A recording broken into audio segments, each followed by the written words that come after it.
ప్రభునందు మాకు అత్యంత ప్రియులైన దేవుని ప్రజలందరికీ ఈ ప్రత్యేక శుభదినాన క్రిస్మస్ శుభాకాంక్షలు తెలియజేస్తున్నాను.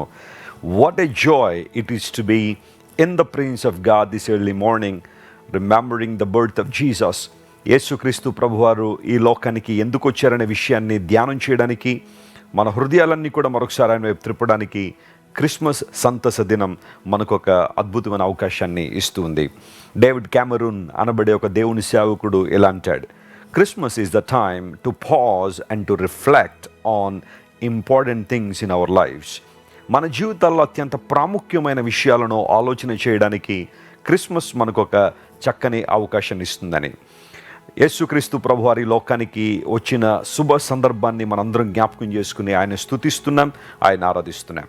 కేవలం మనం మాత్రమే కాదు, ప్రపంచంలో అనేక కోట్ల మంది ఈ ప్రస్తుత సమయాన్ని దేవుని స్తుతించడానికి, ఆయన్ని గణపరచడానికి ఉపయోగించుకుంటున్నారు. యేసు ప్రభువారు ఈ లోకానికి వచ్చారు అనే మాట వాస్తవమైనది. ఆయన ఈ లోకంలో జన్మించారు, పరిశుద్ధ గ్రంథం సెలవిచ్చింది, చరిత్ర ధృవీకరించింది. యేసుక్రీస్తు ప్రభు ఉనికిని ఏ ఒక్కరూ ప్రశ్నించలేరు. ఒక దేవుని సేవకుడు ఏమంటారంటే, ప్రపంచంలో చాలామంది చరిత్ర పురుషులు ఉన్నారు, వారందరికన్నా క్రీస్తు ప్రభు యొక్క చరిత్ర చాలా ఉత్తమమైనదని ఆ దేవుని సేవకుడు చక్కని మాట తెలియచేశాడు. యేసుక్రీస్తు ప్రభువారు ఈ లోకానికి దిగి వచ్చి మనందరికీ ఆత్మరక్షణను, శాంతి, సంతోషాలను, సమాధానాలను ఆయన అనుగ్రహిస్తున్నారు. ఈరోజు మీరంతా కూడా సంతోషంగా ఉండాలని, ప్రభువులో మీరందరూ ఎదగాలని, ఆధ్యాత్మికంగా మరొక మెట్టులోనికి మీరు రావాలని మనస్ఫూర్తిగా నేను ఆశిస్తున్నాను. క్రిస్మస్ అనేది మనం ఆచార సంబంధంగా జరుపుకోవట్లేదు. జాగ్రత్త వినండి, ఆత్మ సంబంధంగా క్రిస్మస్ను జరుపుకోవడం ఎప్పుడూ కూడా ఆశీర్వాదకరమే. ఆచార సంబంధమైన క్రిస్మస్ల్లో ఎక్కువ లోక సంబంధమైన విషయాలు లేదా దేవుణ్ణి ప్రక్కన పెట్టి ప్రభు యొక్క ఆరాధన ప్రక్కన పెట్టి చేసే కార్యక్రమాలు ఉంటాయేమో కానీ, నిజమైన క్రిస్మస్ని ఎవరు సెలబ్రేట్ చేసుకుంటారంటే యేసుక్రీస్తు ప్రభుని మనస్ఫూర్తిగా హృదయాన్ని తెరిచి, ప్రభువా నీవు ఈ లోకానికి నా కోసం దిగి వచ్చావు, నన్ను విమోచించడానికి, పాప బానిసత్వం నుండి, బంధకాల నుంచి నన్ను విడుదల చేయడానికి, ఆధ్యాత్మికమైన అభివృద్ధిలోనికి నేను రావడానికి నా కోసం రిక్తునిగా చేయబడి లోకానికి వచ్చావు, అందుకు నీకు హృదయపూర్వకంగా కృతజ్ఞతాస్తుతులు చెల్లిస్తున్నానని ఎవరైతే ప్రభువును స్తుతిస్తారో, ఆరాధన చేస్తారో వారు నిజమైన క్రిస్మస్ను జరుపుకుంటున్నట్టు. అలాంటి క్రిస్మస్ మీరందరూ జరుపుకోవాలని ఆశిస్తూ క్రైస్ట్ వర్షిప్ సెంటర్ నుండి, జాన్ వెస్లీ ఇంటర్నేషనల్ మినిస్ట్రీస్ నుండి మరియు ఇంటర్నేషనల్ క్రిస్టియన్ లీగ్ నుండి మీ అందరికీ శుభాలు ప్రకటిస్తున్నాను. ఈరోజు వాగ్దానం కోసం కనిపెడుతున్నారు కదా, పరిశుద్ధ గ్రంథాలు తెరిచి లూకా సువార్త 2వ అధ్యాయము 10వ వచనాన్ని ఈరోజు వాగ్దానంగా మనం చదువుకుందాం. అయితే ఆ దూత, భయపడకుడి, ఇదిగో ప్రజలందరికీ కలుగబోవు మహా సంతోషకరమైన సువర్తమానము నేను మీకు తెలియచేయుచున్నాను. దూత ద్వారా పంపబడిన వర్తమానం చాలా విశిష్టమైన వర్తమానం. ఈ వర్తమానంలో మనం గ్రహించాల్సిన ఒక వాగ్దానం ఏంటంటే, భయపడద్దు. ఎన్నో క్రిస్మస్లు నీ జీవితంలో దొర్లిపోతూనే ఉన్నాయి. ఎన్నో శుభ సందర్భాల భవిష్యత్తు నువ్వు ఎదుర్కొని ఉండొచ్చు. అయితే ఏదో రకమైన భయము ఇంకా నిన్ను పట్టి పీడిస్తుందేమో. ఈరోజు ఆ భయం నుండి దేవుడు నీకు విడుదల ఇవ్వాలని ఆయన ఆశిస్తున్నాడు.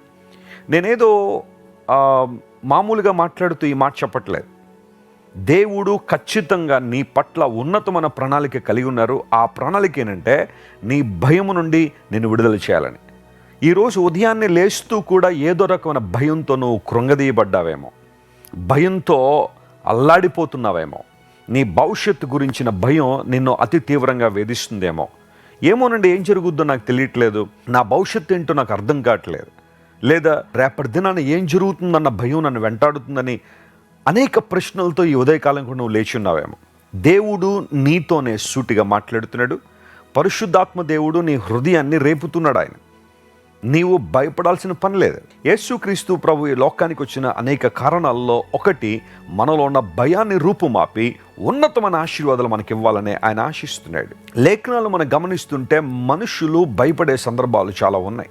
కొన్ని సందర్భాల్లో మన పరిస్థితి ఎలా ఉంటుంది అంటే, భయకారణం లేని చోట కూడా భయపడే పరిస్థితి వచ్చేసింది. అయితే దేవదేవుడి లోకానికి మనందరి కోసం దిగి వచ్చి మన హృదయాల్లో, మన కుటుంబాల్లో ఉన్న ప్రతి భయాన్ని తొలగించాలని ఆయన ఆశిస్తున్నాడు. మీరు భయపడకండి. పరిశుద్ధ గ్రంథంలో ఎన్నో చోట్ల ఈ వాగ్దానాన్ని మనం చూస్తున్నాం. ఎందుకు మనం భయపడకూడదు అంటే, నీకు ఒక సువర్తమానము ప్రకటించబడుతుంది. ఆ వర్తమానం ఏంటంటే, దావీదు పట్టణములో నేడు రక్షకుడు మీ కొరకు పుట్టి ఉన్నాడు. యేసు ప్రభువారు ఈ లోకానికి వచ్చి మనందరి పాపముల నుండి మనల్ని విడుదల చేయాలని ఆశించారు. లేఖనాలు ధృవీకరిస్తున్న సత్యం ఏంటంటే, ఆయన మన కొరకు పుట్టాడని. ఈ మాట చదివిన ప్రతిసారి నేను చాలా ప్రభువును స్తుతిస్తాను. యేసుక్రీస్తు ప్రభు ఏది చేసినా మన కోసం చేశారు, ఆయన మన నిమిత్తం చేశారు. ఆయన జాగ్రత్త వినండి, ఆయన పుట్టింది మన కోసం, ఆయన అద్భుతమైన బోధలు చేసింది మన కోసం, ఆయన సిలువలో మరణించింది మనందరి కోసం, మరణాన్ని జయించి తిరిగి లేచింది మన కోసం, మరలా తిరిగి రానున్నది కూడా మన కోసమే. ఎంత గొప్ప దేవుడిని మనం ఆరాధన చేస్తున్నాం. నువ్వు ఆరాధించే దేవుడు నీతో చాలా సన్నిహితంగా ఉండాలని, నీతో ఒక సత్సంబంధాన్ని కలిగి ఉండాలని ఆయన ఆశిస్తున్నారు. క్రీస్తు ప్రభుతో సహవాసం చేయడం నేర్చుకున్నవాడు ఈ లోకంలో దేనికి భయపడడు. చాలాసార్లు అపవాది మనల్ని భయపెట్టాలని ఏదో రకమైన తొందరపాటు, కలవరాన్ని మనలోని తీసుకొస్తూ ఉంటాడు. ఏదేదో అయిపోతుంది అన్నట్టుగా మనల్ని తీవ్ర నిరుత్సాహంలో తీసుకెళ్తూ ఉంటాడు. కానీ నీవు తెలుసుకోవాల్సిన సత్యం ఏంటంటే, నీ రక్షకుడు నిన్ను ప్రేమించే దేవుడు, నిన్నుగా ప్రేమిస్తున్న దేవుడు ఈ లోకానికి దిగి వచ్చి నీలో ఉన్న ప్రతి భయాన్ని రూపుమాపడానికి ఆయన ఇష్టపడుతున్నాడు. పౌలు మహాశయుడు హెబ్రీలకు రాస్తూ అంటాడు 2వ అధ్యాయంలో, మరణ భయము నుండి మనలందరినీ విడిపించడానికి యేసు ప్రభు ఈ లోకానికి వచ్చారని. చాలా మందిలో బహుశా మరణ భయం ఉందేమో, పానిక్ అటాక్స్ గుండా నువ్వు వెళ్తున్నావేమో, ప్రతి చిన్న విషయానికి భయపడుతూ నేను చచ్చిపోతానేమో, మరణం నన్ను కబళిస్తుందేమో, ఏ పని చేస్తున్నా మరణం నన్ను వెంటాడుతుందేమో, ఈరోజే నేను చనిపోతానేమో, లేదా ఈ వ్యాధితోనే నేను చనిపోతానేమో అనే భయంతో ఒకవేళ నువ్వు బ్రతుకుతూ ఉంటే, యేసు ప్రభు వారి లోకానికి వచ్చింది నీలో ఉన్న భయాన్ని తీసివేయడానికి. నీ జీవం యేసుక్రీస్తు ప్రభు దగ్గర సురక్షితంగా ఉంది. నువ్వు భయపడాల్సిన అవసరం లేదు. బ్రతికినంతకాలం దేవుని కోసం బ్రతకాలి. నా మట్టుకైతే బ్రతుకుట క్రీస్తే అనే పౌలు మహాశయుడు చెప్పినట్టుగా ప్రభు కోసం బ్రతుకుదాం. ఏనాడైనా ఈ భూమి మీద మన జీవితాన్ని ముగిస్తే నిత్య జీవాన్ని ఆల్రెడీ దేవుడు మనకు వరముగా అనుగ్రహించాడు, గిఫ్ట్గా ఆయన ఇచ్చాడు. పాపం వలన వచ్చే జీతం మరణం. అయితే యేసుక్రీస్తు ప్రభునందు మనందరికీ ఒక వరము ఇవ్వబడింది. అదేనంటే నిత్య జీవము. రోమా 6:23లో ఆ మాట మనం చూస్తాం. ప్రభు యొక్క జీవము మరియు నిత్య జీవము మనకు అనుగ్రహించబడుతుంది. కాబట్టి మనం భయపడాల్సిన అవసరం లేదు. ధైర్యంగా నిలబడదాం, దేవుని కోసం బ్రతుకుదాం. గాఢాంధకారపు లోయ అనుభవం నుంచి ఒకవేళ నువ్వు వెళ్తున్నా నువ్వు భయపడడానికి వీల్లేదు, ఎందుకంటే దేవుడు నీకు తోడై ఉన్నాడు. దావీదు భక్తుడు అదే కదా చెప్పాడు, గాఢాంధకారపు లోయలో నేను సంచరించిన ఏ అపాయమునకు భయపడనో, ఎందుకంటే నీవు నాకు తోడై ఉన్నావు. ఎమాన్యుల్ అనే మాట, కన్యక గర్భవతి కుమారుని కన్నును, అతనికి ఇమ్మాన్యుల్ అని పేరు పెడతారు. యెషయా 7:14లో చెప్పబడిన ఆ ప్రవచనం యేసుక్రీస్తు ప్రభు జీవితంలో స్పష్టంగా నెరవేరింది. ఆయన మనకు తోడుగా ఉండడానికి ఈ లోకానికి వచ్చారు. నువ్వు భయపడొద్దు.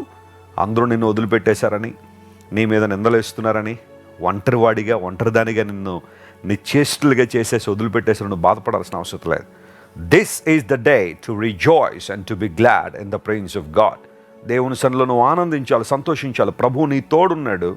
ఆయన నీతో ఉండువాడు కనుక, నిన్ను నడిపించువాడు కనుక ఆయన వైపు నువ్వు చూడగలిగితే అసాధారణమైన అద్భుతాలు నువ్వు చూస్తావు. ఈ వాగ్దానాన్ని ఈరోజు క్లెయిమ్ చేస్తూ ప్రభు వైపు చూస్తూ, ప్రభువా నాలో ఉన్న భయాన్ని తొలగించడానికి లోకానికి వచ్చామని మనస్ఫూర్తిగా దేవుని స్తుతించండి. నిజమైన క్రిస్మస్ మీరు జరుపుకుంటారు. అలాంటి కృప దేవుడు మీకు దయచేయను గాక. ఆమేన్. ప్రార్థన. ప్రేమగల తండ్రి, ఈ క్రిస్మస్ సంతస దినాన మేమందరూ నీ సన్నిధిలో ఈ వాగ్దానాన్ని వినడానికి ఇచ్చిన కృపను బట్టి నీకు స్తోత్రాలు అయ్యా. మా పాపము నుండి మాకు విడుదల ఇవ్వడానికి, మాలో ఉన్న ప్రతి విధమైన భయాన్ని తొలగించడానికి ఈ లోకానికి వచ్చిన నిత్య రక్షకుడు గనుక నీకు స్తోత్రాలు. నీవు మాలో ఏ ఒక్కరిని శిక్షించడానికి రాలేదు ప్రభువా. నీ యందు విశ్వాసం ఉంచిన ప్రతి ఒక్కరిని రక్షించి నిత్య జీవానికి వారసులుగా చేయాలని ఈ లోకానికి అరుదించినందుకు నీకు స్తోత్రాలు చెల్లిస్తున్నాం. మనస్ఫూర్తిగా నిన్ను స్తుతిస్తున్నామో, నిన్ను గణపరుస్తున్నాం ప్రభువా. నువ్వు ఒక్కడవే స్తుతి పాత్రుడు, స్తోత్రార్హుడు గనుక నీకు వందనాలు. ఈరోజు మా ప్రియులందరినీ నూతన శక్తితో, నూతన బలంతో నింపండి. వారికి ఉన్న ప్రతి అవసరాన్ని మీరు తీర్చండి. ఆధ్యాత్మికంగా, మానసికంగా, శారీరకంగా ప్రతి ఒక్కరిని మీరు బలపరచండి, ఆశీర్వదించండి. ఘనత మహిమ నీకే చెల్లిస్తూ యేసు నామం పేరిట అడిగి వేడుకొనిచున్నాం తండ్రి. Amen, amen. Once again Christ Worship Centre నుండి, జాన్ వెస్లీ మినిస్ట్రీస్ ఆన్లైన్ ఫ్యామిలీలో ఉన్న మీ అందరికీ హృదయపూర్వకంగా క్రిస్మస్ శుభాకాంక్షలు తెలియజేస్తున్నాను. May the Lord bless you all. Christ Worship Centre ఓ బలమైన సంఘ ఉద్యమం. కొన్ని సంవత్సరాల క్రితం కేవలం 2 ప్రారంభించబడిన పరిచర్య నేడు ప్రపంచవ్యాప్తంగా లక్షలాది మందిని ప్రభావితం చేయుచున్నది. రాజమండ్రి, సికింద్రాబాద్, బెంగళూరు, చెన్నై, నెల్లూరు, దుబాయ్, బహ్రైన్, కరీంనగర్, విశాఖపట్నం, గద్వాల్, కొవ్వూరు, మలకపల్లి, శ్రీలంక, భూటాన్, అడ్డతీగల, పాలమూరు, ఒంగోలు, బళ్ళారి, కోరుకొండ, పోతవరం, నల్లజర్ల, వెంకటరామయ్యగూడెం, మచిలీపట్నం, ఇందిరానగర్లతో పాటు అనేక గ్రామాల్లో క్రైస్ట్ వర్షిప్ సెంటర్ ఆరాధనలు జరుగుచున్నవి.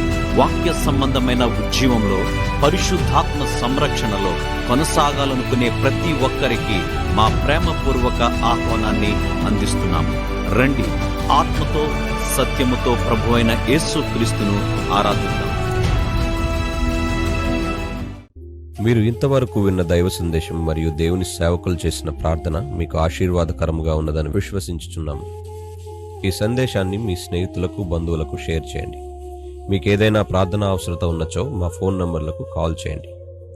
దేవుడు మిమ్మల్ని ప్రేరేపిస్తే విశ్వాసంతో సాగుచున్న ఈ పరిచర్యను ప్రోత్సహించండి.